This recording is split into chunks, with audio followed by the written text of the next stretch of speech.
biggest shocker in AI right now might just be the fact that reasoning large language models, the ones that meticulously think and ponder your question for a long time before giving you a final, well-calculated answer, might not actually be thinking at all. What I mean is that the thinking process which you see, which we usually assume to be contributing to predicting the final solution, is actually meaningless to the model. As researchers just realized that the intermediate process that the AI generates to calculate that math question for you is actually not how the model arrives at the answer, even though the reasoning seems really believable. So in this video, I'll be continuing one of my latest series in covering AI reasoning models, and this time we might just have even more evidence that reasoning models don't really think, or at least in the way that we expect it to think, which might make surpassing human intelligence incredibly harder. But before we dive into it, with today's video, we can already see that AI research is evolving at a mind-blowing speed. And one of the biggest worries right now is the AI agent-powered data scraping economy. Data brokers have always been around collecting and selling personal information, but now with AI, they can scrape, analyze, and categorize more of your details faster than ever before. Your home address, phone number, even family connections, AI makes it easier for these companies to track and sell your data with almost no effort. So this is where Delete Me comes in. Instead of me needing to manually opt out from data brokers, Delete Me scans the web, actively submits removal requests, and continuously monitors to keep my data off these platforms. On my dashboard, Delete Me has shown me that they have scanned through 635 listings, and of course, there's no way I would opt out of them manually, especially periodically. On top of that, I will also get regular reports from Delete Me that show me where my data was collected and how it will help me remove them, visualizing its effectiveness nicely to you. So yeah, if you're serious about protecting your online privacy and want to keep your loved ones in the clear too because collecting data on your relatives has been easier than ever, definitely consider getting a family plan. You can start protecting your personal data with Delete Me by clicking the link in the description below and use the coupon code BYCloud for 20% off. Don't wait until your personal data is exposed. And thank you Delete Me for sponsoring this video. While saying that AI models don't think might be a bit inaccurate because it is a bit more convoluted than you would imagine. Plus, the term think used in AI right now is very badly defined. With the recent development of test time compute, which is an umbrella term for models that generate tokens before answering you questions, we have come to name it as a chain of thought or reasoning or thinking models for the sake of simplicity. However, on the receiving end of the product, there's a big misconception that AI models are capable of thinking just like us, and it is reinforced by generating very coherent verbose thinking, where in fact, it was engineered to do that. The whole point is that researchers are utilizing this test time compute process to imitate humans' verbal thinking process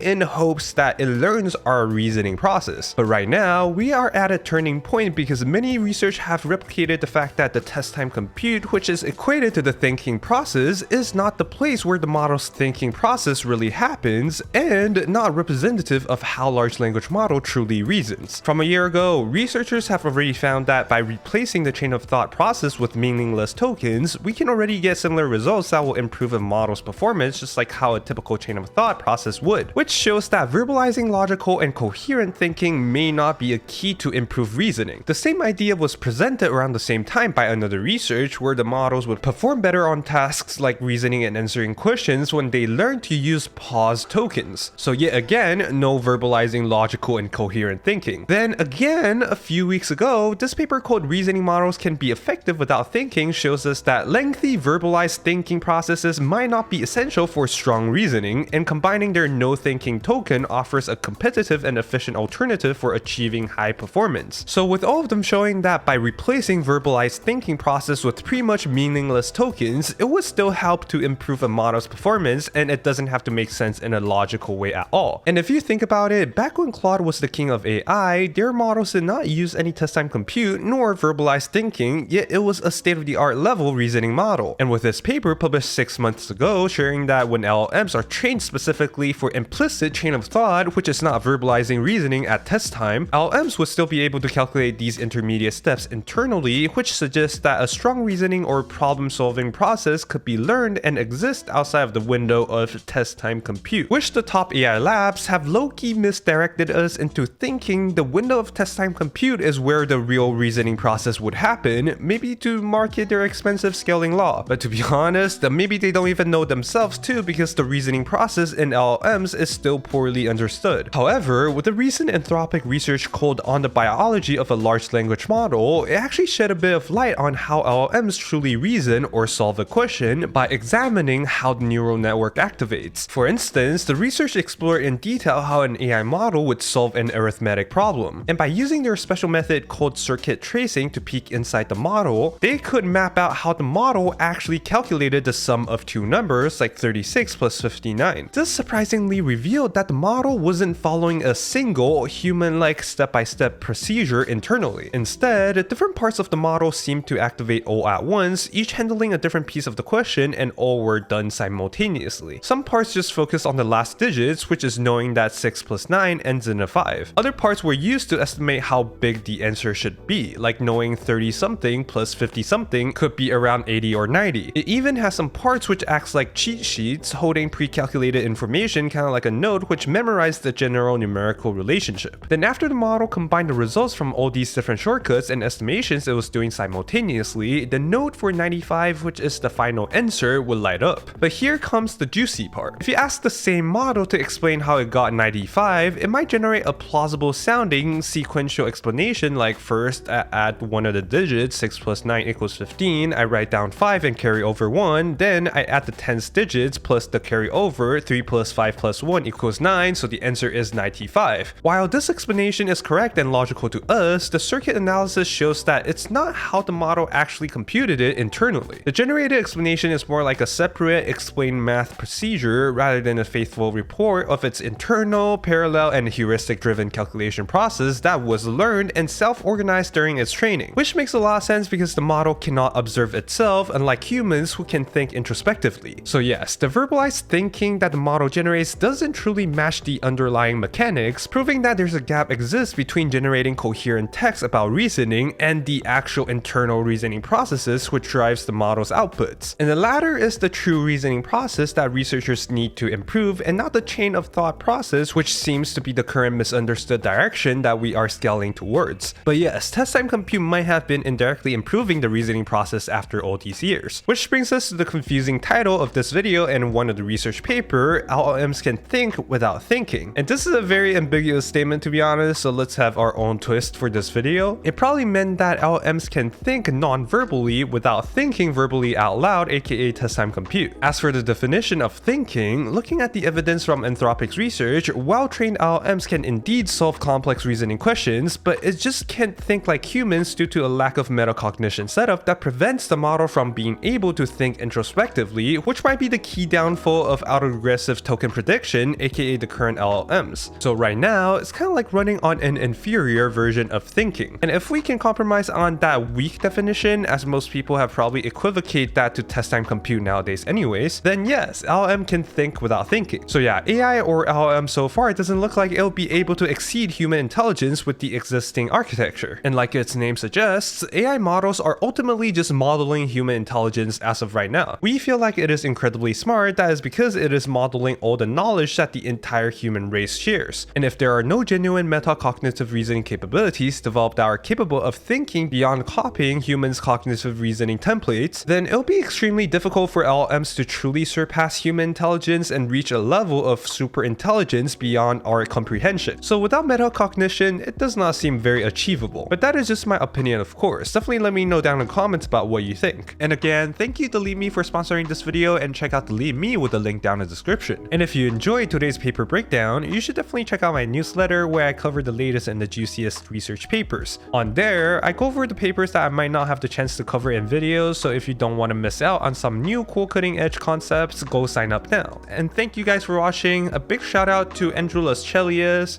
LeDoux, Deagan, Nous Research, Clayton, Robert Zawiasa, Louis Muck, Ben Shaener, Marcelo Ferraria, Zane Sheep, Poof and Nous, DX Research Group, and many others that support me through Patreon or YouTube. Follow me on Twitter if you haven't, and I'll see y'all in the next one.